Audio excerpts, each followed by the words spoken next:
저는 얼마 전 천운을 얻게 된 사람이에요. 살면서 다들 기적 같은 천운을 경험하는 순간이 한두 번쯤 있으시지 않나요? 보통 그런 경우에 조상신이 도왔다고도 하잖아요. 제 경우가 딱 그랬어요. 제가 무슨 종교에 심취해서 이런 말을 하는 게 아니라 정말 조상신이 도왔다고 얘기할 수밖에 없다는 걸 제 얘기를 들으시면 여러분도 인정하실 거예요. 저는 얼마 전 결혼을 앞두고 있었는데 저는 예비 남편과의 결혼을 아주 당연하게 생각하고 있었어요. 예비 남편과 저는 보통 인연이 아니었거든요. 7년 동안 연애를 했어요. 만나게 된 계기부터 정말 드라마 같았죠. 주변 사람들 역시 제 이야기로 영화나 드라마를 만들어야 한다고 했을 정도였거든요. 그 이유는 저희 두 사람의 이름이 같았기 때문이랍니다. 제 이름은 백지수고 남편의 이름은 박지수였어요. 성까지 백씨와 박씨로 상당히 비슷했고 심지어 같은 대학, 같은 과인 동기였답니다. 생년월일마저 비슷했는데 저는 3월 9일, 남편은 9월 3일생이었어요. 이러니 처음 대학에 들어갈 때부터 모든 동기들과 선배들에게 이목을 끌기 딱 좋았죠. 교수님들조차 저희를 보고 놀라워하셨고 몇 번이나 저희의 이름을 헷갈리자 아예 저는 그냥 여자지수, 예비 남편은 남자지수라고 부르시기 시작했어요. 너희 조 원래 조장이 박지수였니? 네, 교수님. 처음부터 저였습니다. 백지수는 어느 조야? 백지수는 이 강에 안 들어요. 아유, 너 앞으로 이름 쓸 때 그냥 남자지수라고 적어라. 나이 드니 눈도 침침하구원. 야, 너희 여자지수한테도 전해. 앞으로 내 수업 들어올 일 있으면 이름 그냥 여자지수라고 쓰라고. 네, 저희가 전달해 드릴게요. 저희 두 사람은 인적사항이 너무 비슷해서 여러 에피소드들을 겪었는데 한 선배가 제게 고백하는 문자를 예비 남편에게 잘못 보낸 적도 있었고 저희 두 사람의 성적이 바뀌어서 나온 적도 있었어요. 그리고 예비 남편과 제가 둘 다 학교 근처에서 자취를 했는데 택배 상자까지 뒤바뀐 적이 있었죠. 이런 일련의 사건들이 반복되자 당연히 동기들과 선배들은 틈만 나면 저희 둘을 보고 곧 커플이 될 거라면서 몰아가기 시작했는데요. 보통 주변에서 그렇게 몰아가면 오히려 커플이 될 확률이 낮아진다고 하는데 저희는 그렇지 않았어요. 정말로 대학교 1학년이 끝나기 전에 커플이 된 겁니다. 그 이후로 7년이나 사귀게 된 거고요. 사회생활하고 많은 사람들을 만났는데 하나같이 어떻게 하면 그렇게 오래 연애를 할 수 있는지 물어보더군요. 그러면 예비 남편과 제 대답은 늘 한결같았어요. 자주 만나지 않아서였다고요. 왜 결혼한 부부도 주말 부부가 더 행복하다는 말이 있잖아요. 저희가 딱 그랬답니다. 예비 남편은 군대를 좀 길게 다녀왔거든요.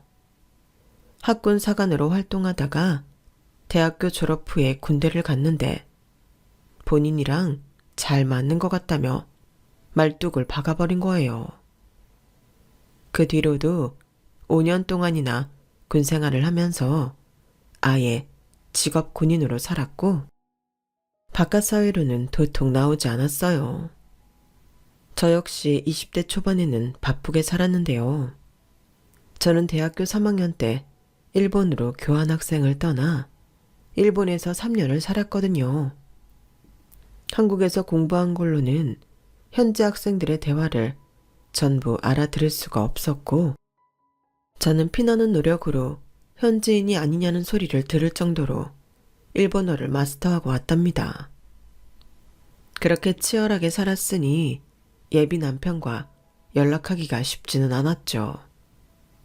한국으로 돌아와 사회생활을 시작했을 때에도 예비 남편과 한 달에 한 번 만날까 싶을 정도로 연애를 쉬엄쉬엄 했어요. 보통 사람들 같았으면 진작에 헤어졌을 텐데 저희는 서로 각자의 일에 열정이 가득했기 때문에 자주 만나지 않아도 괜찮았어요. 만나는 횟수가 많지 않은 만큼 서로에게 질리지 않았던 것 같기도 하고요. 그러다 보니 저는 이 사람이 아니면 이런 연애를 길게 유지하기 어려웠을 거라고 생각했죠. 그래서 예비 남편이 사귄 지 7년 차 되었을 때 예고도 없이 갑자기 우리 그냥 결혼이나 할까? 하며 프로포즈를 해도 별 고민 없이 알았다고 했던 거예요. 남들처럼 풍선 날리고 꽃가루 뿌려놓지 않아도 오히려 그게 저희답다고 생각이 들었거든요. 그렇게 결혼을 약속하게 된 저희는 서로의 부모님을 찾아뵙고 상견례 할 날짜를 잡았어요. 결혼을 하자고 결정했을 때는 덤덤했는데 갑자기 가족들을 만난다고 생각하니 긴장이 되고 떨리더군요. 그동안 7년이나 사귀었는데 서로의 가족을 단 한 번도 만나본 적이 없었거든요. 일정상 저희 부모님을 먼저 만나러 갔는데 저희 부모님은 예비 남편을 마음에 들어 하셨어요. 서로 바쁜 와중에도 오랫동안 인연의 끈을 놓지 않았다는 것 자체가 사람이 진득하고 괜찮은 것 같다면서요. 우리 딸한테 얘기만 몇 번 들었지 실제로 보니 훨씬 남자답고 됨직하구나. 군대 나와서 지금은 취직도 했다고? 네, 무역회사인데 규모는 작지만 그래도 내실이 괜찮은 곳이에요. 우리 딸이랑 또 비슷한 일이네. 더이 정말 여러모로 참 비슷하구나. 아우, 제가 아무래도 여기 지수보다 외모는 훨씬 떨어지죠. 어머, 그런 이빠른 소리 안 해도 돼. 둘이 잘 어울리고 참 보기 좋네. 그날 식사 자리는 참 화기애애하고 좋았죠. 그래서 그 다음 주에 시댁에 인사드리러 갈 때 저도 모르게 마음이 좀 놓였어요. 한번 겪어본 일이기도 했고 어떻게 하면 어색하지 않게 분위기를 잘 이끌어갈 수 있는지도 감이 잡혔거든요. 그리고 당연히 시댁 식구들이 저를 마음에 들어할 거라고 생각했어요. 하지만 그건 저의 착각일 뿐이었답니다. 시댁 집안에 들어가자마자 저는 굉장히 당황했는데요. 시부모님 되실 분들은 저희 부모님이랑은 전혀 다른 태도로 절 맞이했기 때문입니다. 얘가 지순이? 네, 어머님 아버님 안녕하세요. 들어오렴. 시어머니는 저를 위아래로 찬찬히 훑어보시더니 혀를 차시는 거예요. 대놓고 찡그린 표정은 아니셨지만 저를 마음에 들어하지 않으신다는 걸 한 번에 알 수가 있었죠. 시어머니가 꽃을 좋아한다고 해서 저는 과일 바구니 대신에 꽃 바구니를 들고 갔는데 시어머니는 제가 준비한 꽃 바구니를 아무 감흥 없이 보더니 그냥 그래, 고맙구나 한마디 하시곤 베란다에 내놓으시더군요. 마치 내키지는 않지만 애써 친절하게 대해주려는 것처럼요. 그 집안 자체가 어둡고 조용했는데 밖으로 나가지도 않고 집에서 식사를 했어요. 시누이가 있었으면 어땠을지 모르겠지만 그날 시누이는 선약이 있어서 못 온다고 했거든요. 그나마 예비 남편이 이래저래 대화를 많이 이끌어내서 조금씩 대화가 이어졌죠. 그래도 분위기는 저희 집에 갔을 때와는 완전 딴판이었고, 저는 잔뜩 긴장한 상태에서 식사를 해서 음식이 전부 얹히는 것 같았어요. 대체 제가 뭘 잘못했길래 이런 태도를 보일까 싶더군요. 우리 지수는 회사에 들어간 지 얼마 안 돼서 아직 정신이 없는 것 같다구나. 그래, 너는 이제 어느 정도 적응이 됐겠네? 그래도 몇 년 됐으니. 네, 일도 전부 손에 익었고 사람들이랑도 잘 지내고 있어요. 전공 살려서 일하니까 아무래도 편하더라고요. 아마 신랑도 빨리 적응할 수 있을 거예요. 그럼 지금은 직함이 뭐야? 아, 얼마 전에 대리 달았어요. 그래? 뭐 엄청나게 높을 줄 알았는데 그건 아니구나. 일본 교환학생도 다녀왔는데 그런 건 좋게 안 쳐주니? 요즘에는 그런 사람들이 워낙 많아서요. 그럼 회사에서 일하는 거야 뻔하겠네. 그런데 우리 지수 살림을 하나도 안 도와준 거야? 아무리 일이 바빠도 그렇지. 아들 냉장고 보니까 텅텅 비었던데. 네? 아니, 애가 군생활 할 때도 그렇고 지금도 애가 바빠서 집에 잘 못 들어오니까 막 살림이 엉망이던데 청소도 한 번을 안 해줬나 보구나. 고작 대리면서. 아직 결혼도 안 하고 살림도 합치지 않았는데 시어머니는 예비 남편의 자취방 살림이 엉망인 걸 제 탓을 하는 거예요. 도대체 이게 무슨 경우인가 싶었죠. 그리고 저는 아직 20대인데 제 나이에 대리인 게 그렇게 빠른 건 아니어도 남들보다 뒤처진 건 아니었거든요. 그래서 저도 모르게 순간 욱하는 마음이 들어서 얘기를 했어요. 지수 군생할 때는 저도 해외에 있었으니까요.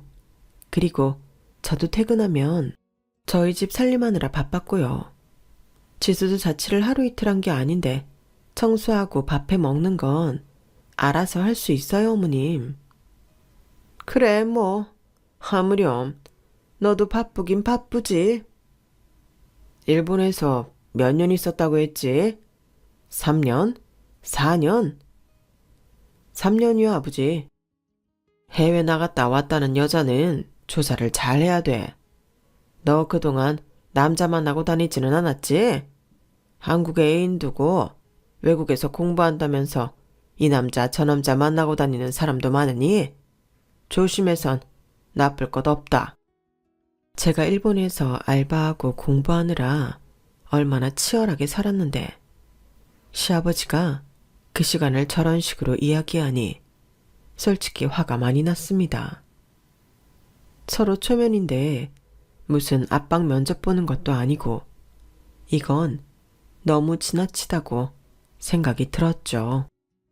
그런데 제가 뭐라고 하기 전에 시어머니가 얼른 시아버지를 막아 제가 화낼 수도 없게 하시더군요.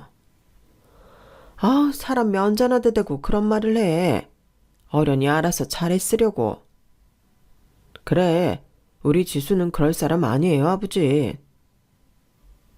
일본 유학 생활이 그렇게 여유롭지가 않아요, 아버님.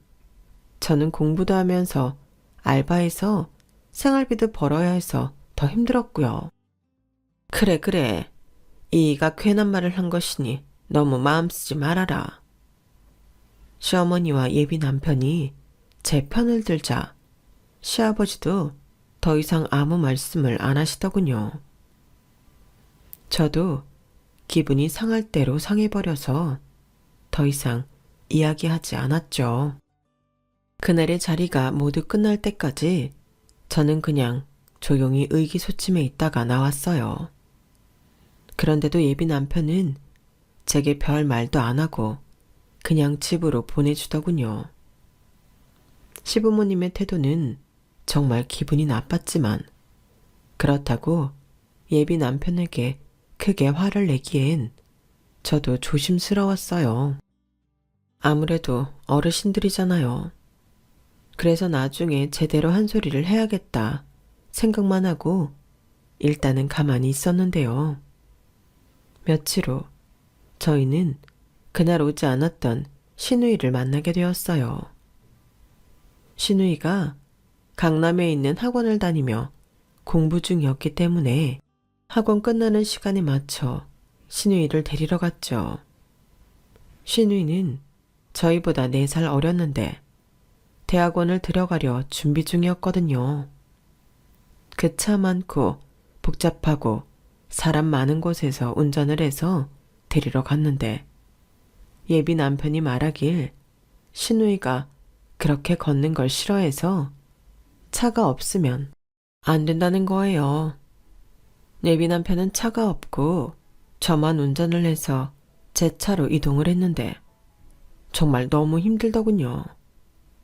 우여곡절 끝에 신우이를 태웠는데 신우는 건성으로 안녕하세요 한마디만 던지더니 대뜸 우리가 어떤 식당을 가야 한다며 주소부터 부르는 거예요. 사실 제가 이미 골라놓았던 식당이 있었는데 예비 남편은 신우이의 말만 듣고 그럼 거기로 가자고 하더군요. 저는 사람들을 피해 운전하느라 정신이 없어서 그 가게가 어떤 곳인지 신경도 쓰지 못한 채 일단 알았다고 했고 조수석에 있던 예비 남편이 대신 주소를 찍어주었죠. 아무 생각 없이 내비를 따라가는데 한눈에 봐도 엄청 고급스러울 것 같은 한우집이었어요. 아니나 다를까 메뉴판을 집어드는데 가격이 말도 안 되게 비싼 겁니다. 제가 당황하는 사이 이미 신우이는 주문을 마쳤어요. 그래서 미처 다른 가게를 가자고 이야기를 꺼내보지도 못했죠. 신우이가 마치 여러 번 와본 사람처럼 주문을 하길래 이런데 자주 오시나 보다고 이야기를 하니 자기도 처음 와서 제일 좋아 보이는 걸 시켰다는 겁니다. 저는 또 한 번 기분이 확 나빠졌지만 기왕 먹는 김에 좋은 마음으로 먹어보려고 계속 제 속을 다스렸는데요. 그런데 신우이는 제가 대화를 해보려고 해도 대답을 하는 둥 마는 둥 계속 아 배고파 왜 이렇게 안 나오지? 하며 저한테는 신경도 쓰지 않는 거예요. 그러더니 음식이 나오자마자 정말 개눈 감추듯 개걸스럽게 먹어치우는 겁니다. 딱 봐도 신우이가 몸집이 좀 있고 통통한 편이라 많이 먹을 거라 예상은 했지만 아무리 그래도 혼자서 12인분을 먹어치울 줄은 몰랐거든요. 덕분에 저는 그날 고깃값으로만 50만 원 넘게 써야 했어요. 그것뿐만이 아니라 신우는 제 부모를 닮아서인가 무례함도 정도가 지나치더군요. 엄청난 양의 고기를 먹어치우고 후식을 기다리던 신우이는 그제야 배가 차고 여유가 생겼는지 저에게 먼저 말을 걸어왔는데요. 근데 두 분 결혼 준비는 잘 돼가요? 네, 저희는 천천히 준비하기로 해서 급하게 하지 않으려고요. 이제 예식장이랑 스튜디오 잡아놨어요. 그거면 뭐 다 했네요. 신혼집은 어디로 구하시려고요? 시댁 근처가 되지 않을까 싶어요. 저희 둘 다 회사가 그쪽이랑 가깝거든요. 다행이네요. 언니, 예쁘던 많아 보이는데 사이즈 맞으면 입어도 되죠? 오늘 입은 옷도 괜찮아 보이는데? 네, 근데 사이즈가 아니 디자인이 학생이 입기엔 좀 화려할 거예요. 언니, 요리 잘해요? 요리요? 뭐 간단한 건 할 줄 아는데. 그냥 먹을만해. 좀 달게 하는 편이긴 한데 뭐 그럭저럭. 아 그래? 난 단 거 그렇게 많이 먹는 스타일은 아닌데. 뭐 그건 좀 아쉽네요. 제 앞에서 대놓고 신우이한테 제 요리를 평가하는 예비 남편이나 그 얘기를 듣고 탐탁치 않아 하는 시누이나 아주 꿀밤을 한 대 놔주고 싶을 정도로 밉상이더라고요. 그래서 저는 제 표정을 굳이 숨기지도 않고 기분 나쁜 티를 그냥 내고 있었어요. 그런데도 두 사람은 눈치가 없는 건지 아니면 저를 무시하는 건지 후식 메뉴가 나오자마자 또 개걸스럽게 먹어치우기 바빴죠. 차라리 먹는 데만 입을 썼다면 나을 뻔했는데 시누이의 무례함은 끝나지 않았어요. 자리를 슬슬 정리하려는데 한 끼 식사만 50만 원을 처먹은 시누이는 저한테 뻔뻔하게도 이렇게 물어보더군요. 근데 언니, 저 용돈 좀 주실래요? 용돈이요? 왜요? 여기 오빠한테 받으시면 되겠는데요. 얘가 돈이 어딨어요. 저 지금 친구들이 나오라고 해서 가봐야 할 것 같거든요. 아직 가족도 아니고 하니까 일단 10만 원만 주세요. 죄송한데 제가 오늘 아가씨 때문에 필요 이상의 지출을 해서 더 이상 줄 수 있는 게 없는데요. 그리고 아직 가족도 아닌데 돈은 왜 받으세요? 여기 지수도 10만 원은 있어요. 뭐해? 동생이 용돈 달라잖아. 아니, 무슨 필요 이상의 지출을 해요. 저 만나면 식사 대접해 주신다면서요. 저희 중에 평균 이상으로 돈 잘 버는 사람 없고 서로 재벌만큼 돈이 많은 것도 아니라는 거 아는 상황에서 한 끼 식사로만 이렇게 먹었으면 필요 이상의 지출 맞잖아요. 뭐야, 왜들 그래? 자기 갑자기 왜 이래? 아가씨는 친구들 보러 갈 길 가시고요. 넌 따라 나와. 신우이는 얼굴이 불그락 푸르락해져서는 아무 말도 못하고 있었어요. 가게 안 사람들이 전부 저희 쪽을 쳐다봤는데 아무래도 저보다 덩치가 있는 시누이 쪽을 위아래로 훑어보며 웅성웅성 거렸거든요. 그러거나 말거나 계산을 마친 저는 그대로 예비 남편을 데리고 나왔고 그간 쌓여있던 얘기들을 전부 쏟아냈어요. 내가 저번부터 계속 참고 있었는데 자기네 가족들 전부 나한테 너무 무례한 거 아니야? 뭐? 가족이 무례하고 말고가 어딨어. 그리고 자기가 방금 내 동생한테 한 건 무례한 거 아니냐? 사람들 다 보는 데서. 그럼 네 동생이 대놓고 먹어보지도 않은 내 음식 평가지라고 내 의견은 묻지도 않고 옷 빌려 입겠다느니 하는 건 안 무례해?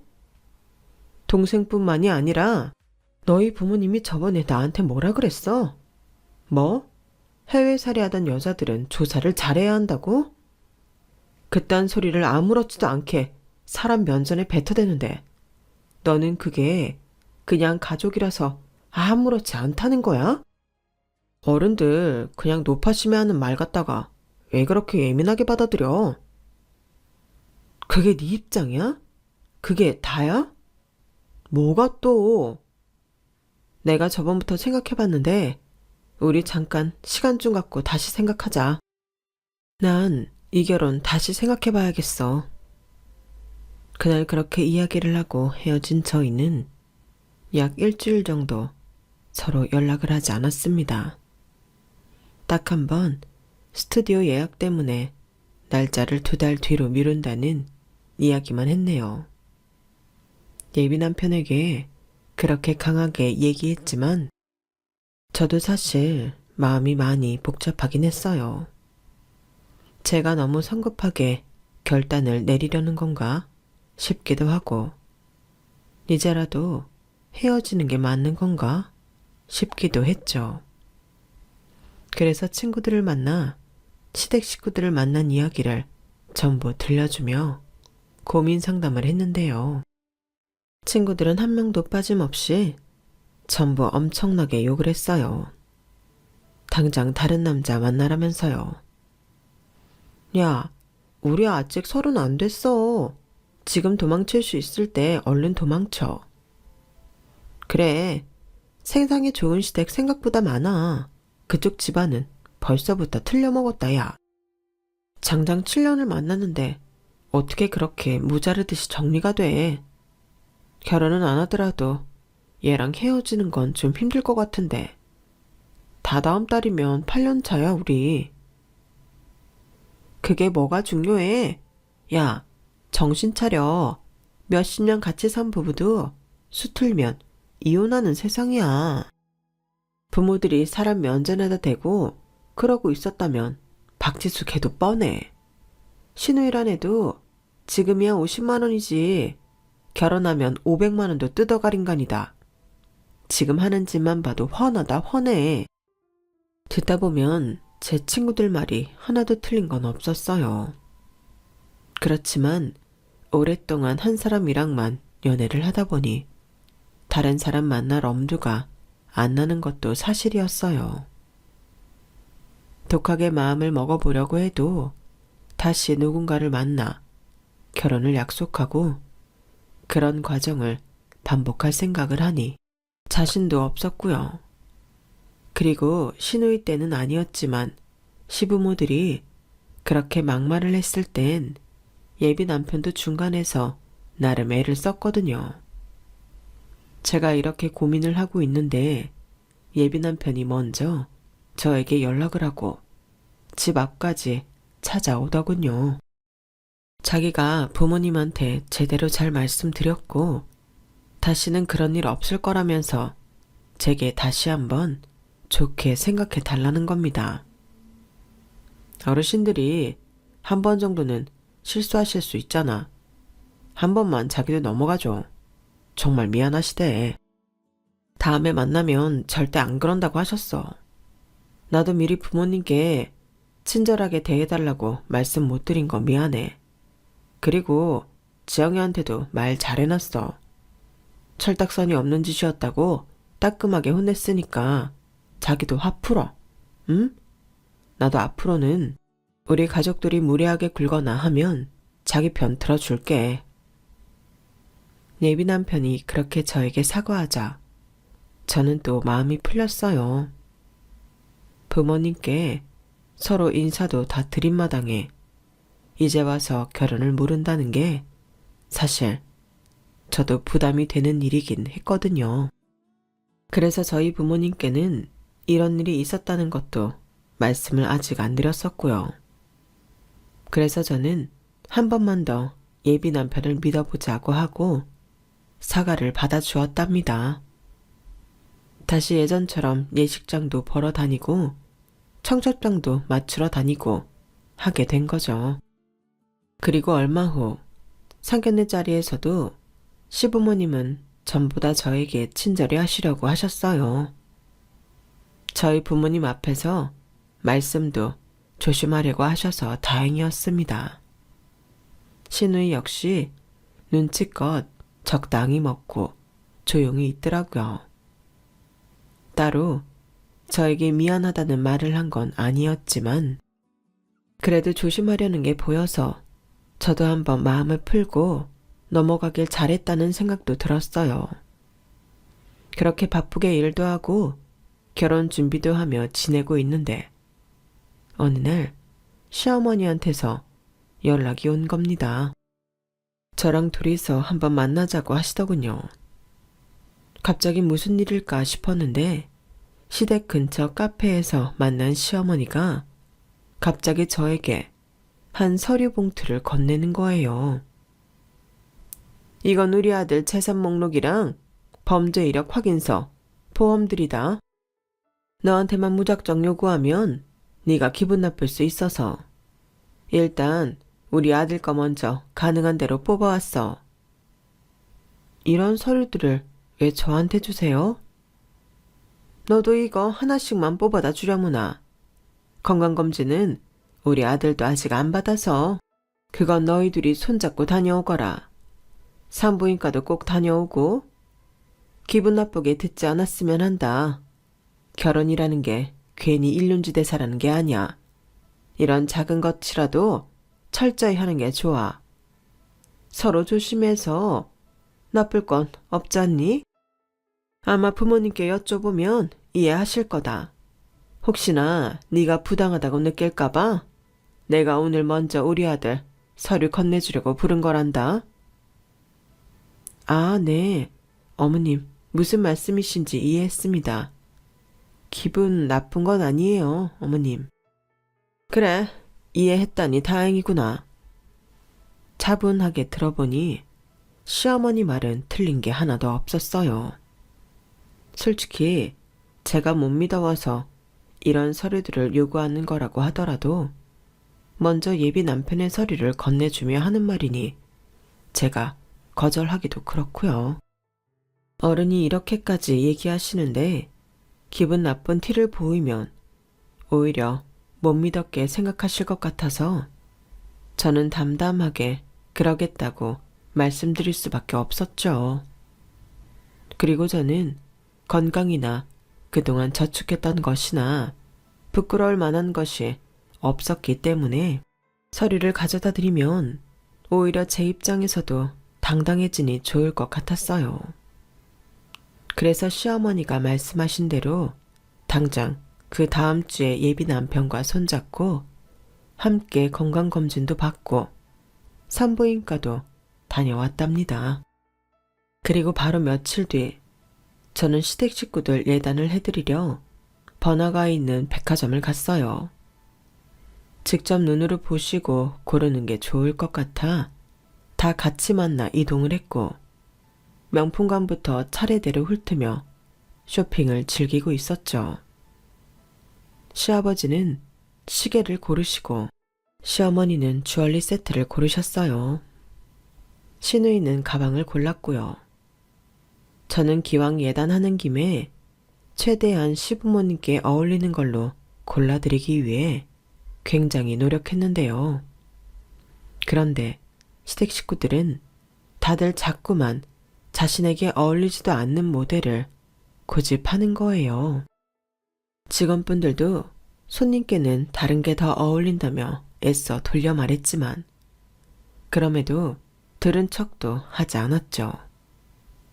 제 눈에는 3명 다 어떻게든 10만 원이라도 더 비싼 모델을 고르려고 애를 쓰고 있는 것 같았어요. 시아버지 시계를 고를 때도 저와 직원분은 그 연령대와 아버님 평소 스타일에 맞는 클래식한 모델을 추천해 드렸는데요. 그럼에도 시아버지는 자꾸만 새로 나온 모델을 고집하시다가 클래식 라인 중 당신이 고집하시던 모델보다 더 비싼 모델을 보자마자 곧바로 말을 바꾸시는 거예요. 시어머니와 시누이도 마찬가지였고요. 그런 속내가 너무 빤하게 보여져서 저는 열심히 골라주다가도 기분이 상하더군요. 집 한 채 가격은 아니었지만 그래도 거의 차 한 대 값은 쓰게 되더라고요. 그렇게 정신없게 쇼핑을 끝내고 포장을 기다릴 때 저는 예비 남편에게 살짝 예물 얘기를 꺼냈어요. 자기, 근데 저번에 스케줄 알아본다고 한 거는 어떻게 됐어? 다다음 주에는 예물하러 간다며. 어디로 가게? 아, 이제 알아봐야지. 연차 써도 되냐고 물어볼게. 아마 될 거야. 저번 달부터 얘기해오던 걸 아직까지 아무것도 안 알아본 거야? 오늘 해봤으니까 이제부터 알아보면 되잖아. 아무렇지도 않게 준비를 하나도 안 했다는 예비 남편을 보니 가뜩이나 피곤하고 기분 안 좋은데 화까지 나더군요. 그래도 어른들 계신 자리니까 나중에 따로 둘만 있을 때 이야기를 하든지 해야겠다고 생각했죠. 어쨌든 오래 돌아다녔던지라 다들 다리도 아프고 피곤해져 근처에서 식사를 하기로 했는데요. 시누이는 가방을 받자마자 친구들을 만난다며 가버렸고 남은 사람들끼리만 이동을 하기로 했어요. 미리 알아두었던 식당으로 이동했는데 워낙 유명했던 곳이라 번호표를 받고 기다려야 했어요. 그 사이 저는 잠깐 예비 신랑에게 외투를 맡기고 화장실을 다녀왔는데 다녀오니 예비 남편이 제 외투를 뒤적이고 있는 거예요. 그러더니 주머니 속에서 핸드폰을 꺼내 전화를 받더군요. 저는 별 생각 없이 전화를 건네받으려고 예비 신랑에게 다가가 손을 내밀었는데 갑자기 예비 신랑의 의미심장한 목소리가 들렸어요. 그리고 무서운 이야기를 꺼냈어요. 유방하며? 네. 아, 잠시만요. 자기, 언제 준다 그랬지? 금요일. 금요일 1시로 잡아주세요. 네네, 알겠습니다. 그렇게 예비 남편은 전화를 끊었죠. 저는 당황하고 긴장된 마음으로 무슨 내용인지 물었어요. 하지만 예비 남편은 몇 초 동안 아무 말 없이 침묵하다가 벼랑간 저를 굉장히 차가운 눈으로 보는 겁니다. 그러더니 제게 제 핸드폰을 건네주며 이렇게 말했어요. 너 유방암이래. 금요일에 예약 잡았으니 가봐. 뭐? 갑자기 그게 무슨 소리야? 내가 유방암이라고? 너는 대체 평소에 몸을 어떻게 굴리고 다녔길래 이딴 결과가 나와? 아, 망측해라. 전화를 우리 아들이 받아서 다행이네. 조상신이도 왔네. 조상신이도 왔어. 내가 그때 그랬지. 해외살이 하던 년들은 조사 철저히 해야 한다고. 나 아니었으면 어쩔 뻔했어.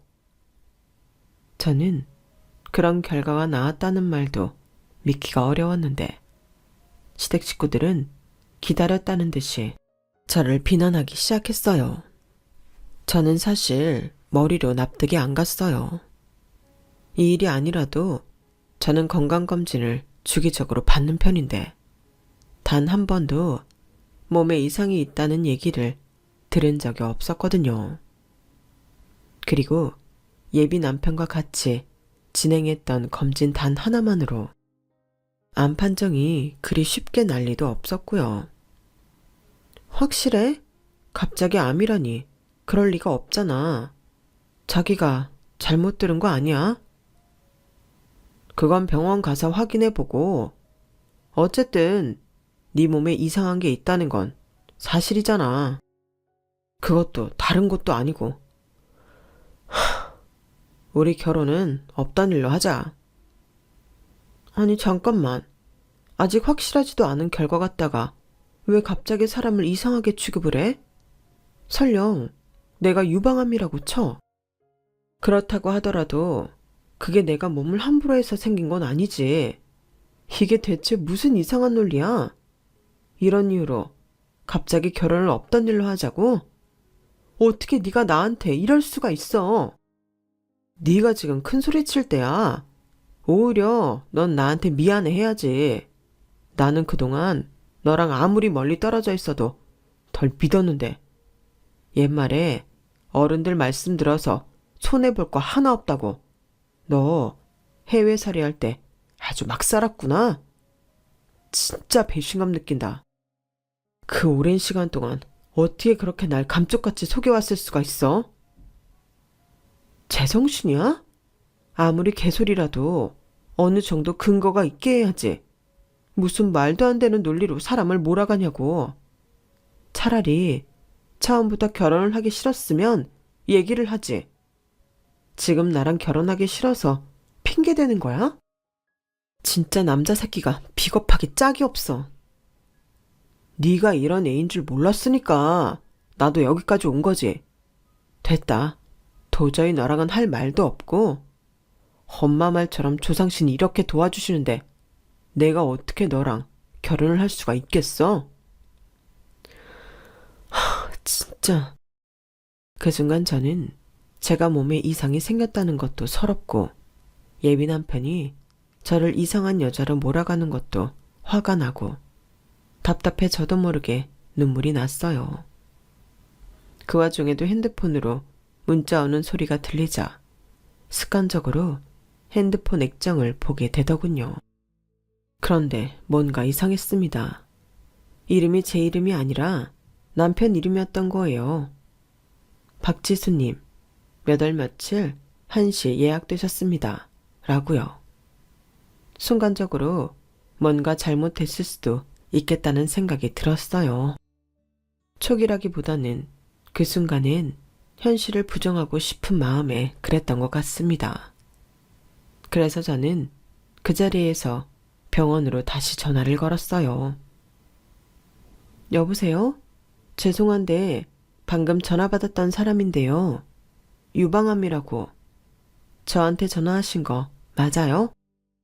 유방암이요? 혹시 박지수님 핸드폰 번호 아니세요? 아니요, 저는 백지수고요. 남편 이름이 박지수인데요. 그런데 좀 전에 박지수님 맞으시다고. 어머, 핸드폰 번호 뒷자리가 똑같으셔서 저희가 착각한 것 같네요. 정말 죄송합니다. 저희가 박지수님께 다시 연락드리겠습니다. 그럼 제 검진 결과는요? 백지수님은 이상 없으세요. 놀라시게 해드려 죄송합니다. 금요일에 예약되신 거 바로 취소해드릴게요. 죄송합니다. 정말 죄송합니다. 상황 파악이 끝난 저는 전화를 끊었고 여전히 차가운 눈으로 보고 있는 예비 남편에게 가서 쇼핑백들을 낚아채웠답니다.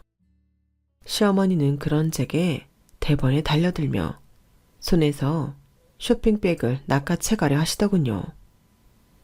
어머, 얘 지금 뭐하니? 남의 물건들 가지고.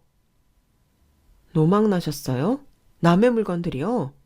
이거 전부 제 카드로 긁은 제 물건들인데.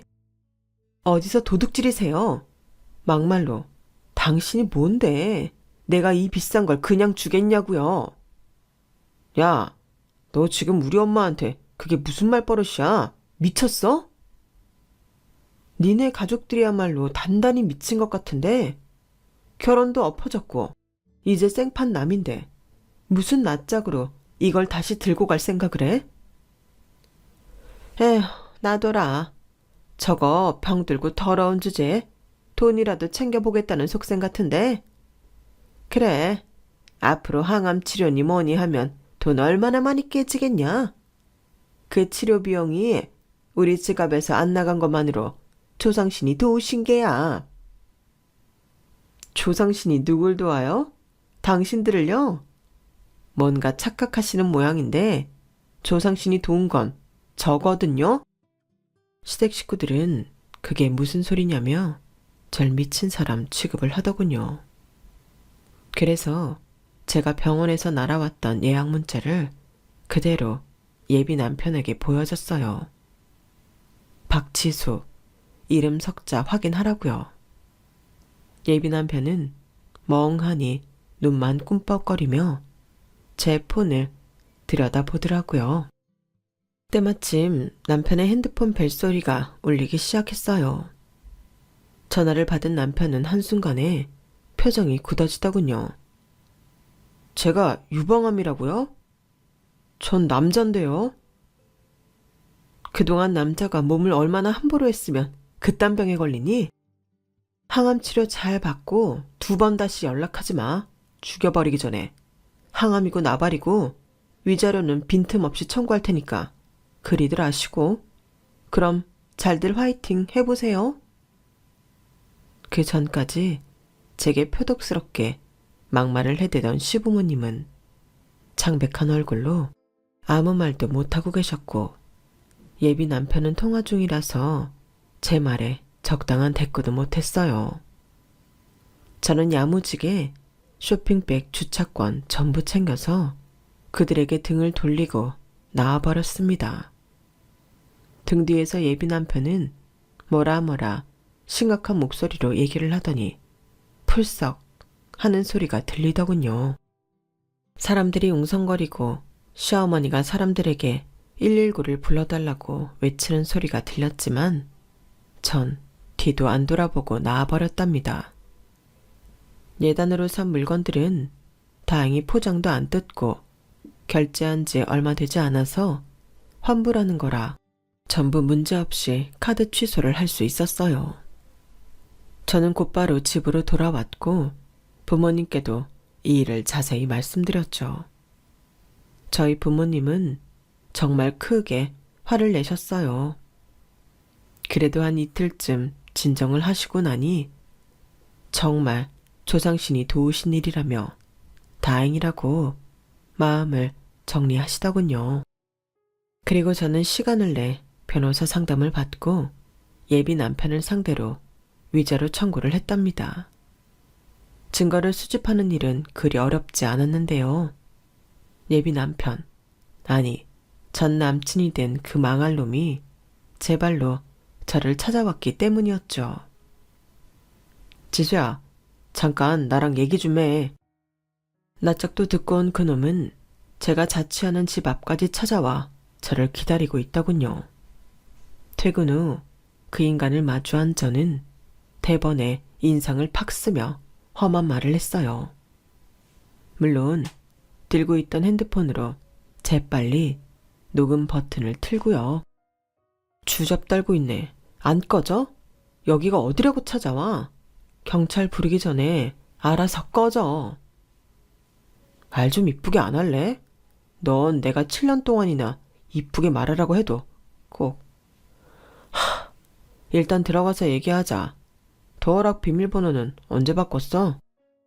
그럼 주인도 없는 남의 집에 도어락을 열고 들어가려고 했냐? 미친 거 아니야? 네가 무슨 자격으로 그딴 짓을 해? 그날 일은 미안해. 근데 그럴 수밖에 없었잖아. 결혼을 앞두고 있는데 그런 엄청난 병에 걸렸다는 소리를 들으니까. 그럼 나도 이해를 해야지. 그런 엄청난 병에 걸린 너랑 결혼 같은 걸 할 수는 없잖아? 야, 남자랑 여자가 같아? 지금 너 나 좀 아프다고 이렇게 바로 버리는 거야? 우리가 사귄 게 자기 마치 7년이야, 7년. 아니지. 이제 8년이라고. 그런데 어떻게 이렇게 바로 나를 버릴 수가 있어? 네가 그러고도 사람이야? 나 사랑하기는 했어? 허, 너 참 대단하다. 버리는 거야. 난 지금 네가 나한테 한 짓 그대로를 돌려주고 있는 거란다. 그 긴 세월을 제대로 붙어 있질 않았더니 내가 그동안 네가 이렇게까지 돌대가리에 이기적인 놈인지 몰랐네. 너 그때 나한테 분명히 네가 먼저 결혼 없자고 말했었어. 기억 안 나? 그건 네가 유방암 걸린 줄 알았으니까 그런 거고 지금은 오해가 다 풀렸잖아. 거기까지만 녹음을 하고 저는 바로 경찰을 불러 그놈을 치워버렸습니다. 경찰들에게 끌려가면서도 그 정신 나간 인간은 자기한테 어떻게 그럴 수가 있냐며 난리를 치더군요.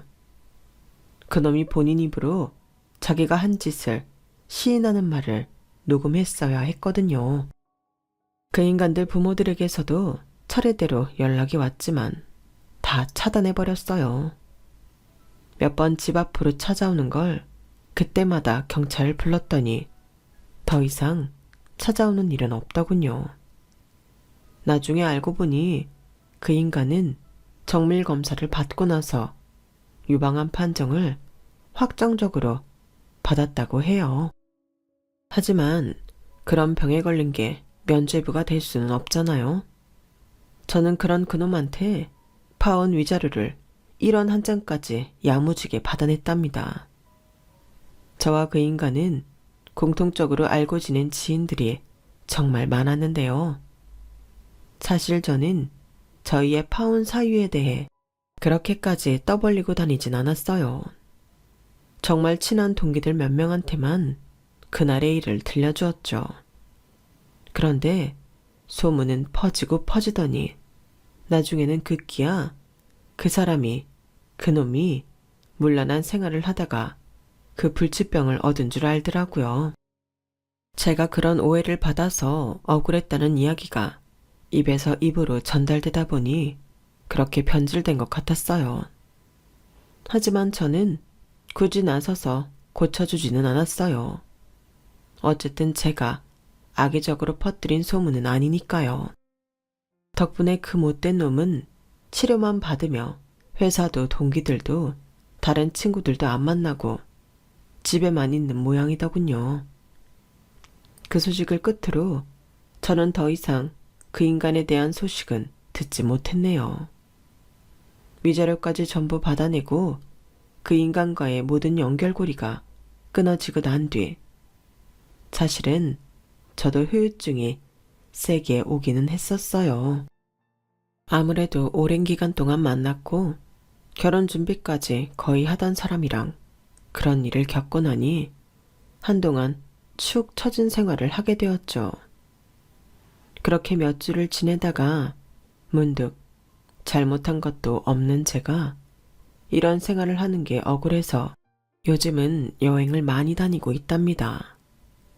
그동안 너무 바쁘고 치열하게만 살아왔는데 이참에 제 자신도 돌보고 좀 넓은 세상을 보며 식견을 키워보는 게 좋을 것 같아서요.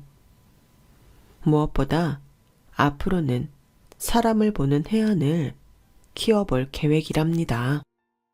저의 파란만장했던 파운스토리를 들어주신 분들께 모두 감사드려요. 들어주신 모든 분들 마음 따뜻하고 행복한 하루 되시길 바랍니다. 여러분, 사연 댓글의 응원과 현명한 조언 부탁드려요.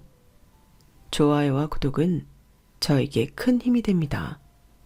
오늘도 좋은 일 가득하세요.